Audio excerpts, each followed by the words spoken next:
جب کوئی آپ کو اگنور کرتا ہے، آپ کی قدر نہیں کرتا اور ایک دن آپ کو فالتو سمجھ کر چھوڑ دیتا ہے تو اس وقت رویا نہیں جاتا، کیونکہ رونے سے کمزوری ظاہر ہوتی ہے اور ہمیں کمزور نہیں بننا بلکہ خطرناک بننا ہے۔ اس کا اصل بدلہ لڑائی جھگڑا نہیں ہے، بلکہ اپنی زندگی کو اس طرح بدلنا، اس طرح ڈیزائن کرنا ہے کہ اس کی روح کانپ اٹھے۔ تو سب سے پہلی چیز یاد رکھیے گا، دی سائلنٹ گھوسٹ، جیسے ہی وہ آپ کو چھوڑے اپنی طرف سے ہر راستہ بند کر دو۔ کوئی میسج نہیں، کوئی سٹیٹس نہیں، کوئی روتا ہوا گانا نہیں آپ نے لگانا اس کے سامنے۔ اسے لگنا چاہیے کہ آپ دنیا سے غائب ہو گئے ہو یا آپ کو کوئی فرق نہیں پڑا۔ انسان کو سب سے زیادہ تکلیف اس وقت ہوتی ہے کہ جب اسے پتہ نہ چلے کہ آپ کے دماغ میں کیا چل رہا ہے، ٹھیک ہے؟ آپ کا غائب ہونا اس کے دماغ میں سسپینس پیدا کرے گا، کیونکہ آپ کی کچھ چیزیں ایسی تھی جیسے اس کو بار بار چیز کرنا، وہ اگنور کرتا تھا تو آپ ہی معافی مانگنا اور آپ ہی اس کی منتیں کرنا، یہ اس کو اندر سے تسکین دیتی تھیں۔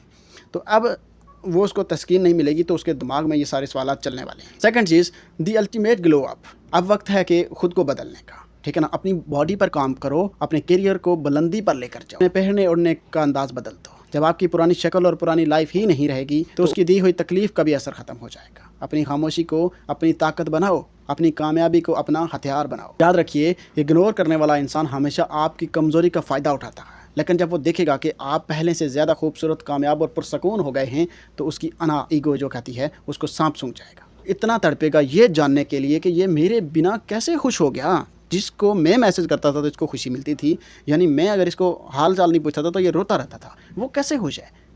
ٹھیک ہے؟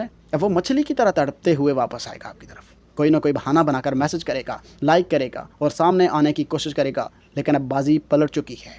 سمجھیں، اگر یہ سب کچھ کرنے کے بعد اس سٹیج پر آپ پہنچ جاتے ہیں تو بازی پلٹ جائے گی۔ آپ پہلے اس سے توجہ مانگتے تھے، لیکن اب آپ اس کو لفٹ ہی نہیں کرواؤ گے۔ وہ پہلے اگنور کرتا تھا اور اب آپ اسے نظر انداز کرو گے، ٹھیک ہے نا؟ وقت بدل جائے گا۔ جب آپ کسی کے لیے اویلیبل ہونا چھوڑ دیتے ہیں تو وہ آپ کے پیچھے بھاگنا شروع کر دیتا ہے، جیسے وہ اویلیبل ہونا بند کر گیا تھا تو آپ اس کے پیچھے بھاگ رہے تھے۔ جب وہ آپ کے پیچھے پاگلوں کی طرح لگ جائے، آپ کے ایک میسج کے لیے ترسے، تو آپ سامنے کھڑے ہو کر مسکراؤ اور اسے احساس دلاؤ کہ جس چڑیا کو تم نے اڑنا سکھایا تھا اب وہ تمہاری پہنچ سے بہت اوپر اٹھ چکی ہے۔ تم نے صرف ایک انسان کو نہیں چھوڑا تھا، تم نے اپنی خوش قسمتی کو اپنے ہاتھ سے گنوا دیا تھا۔ تب جا کر کھیل ہوگا ختم اور وہ روئے گا اور آپ ہمیشہ کے لیے راج کریں گے۔ اپنا بہت سارا خیال رکھیے گا۔ اللہ حافظ۔